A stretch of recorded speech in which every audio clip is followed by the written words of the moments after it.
కేరింతలు లెక్క చేయకు, పళ్ళున్న చెట్టుకు అలవాటేగా. కలత చందకు చందమామకే ఏటేట చవితికి నిందలేగా. ఓటమన్నది గురువు కదరా, ఓర్పుతో నువ్వు గెలవవా. రేపుకే దిక్సూచి నిన్న రెక్కలే చుక్కానిరా.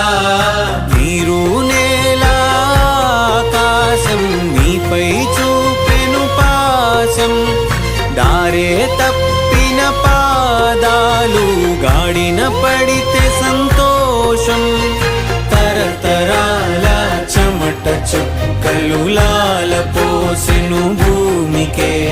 బాధ్యతగా కొనసాగినాదో నైవేద్యమేగా స్వామికే.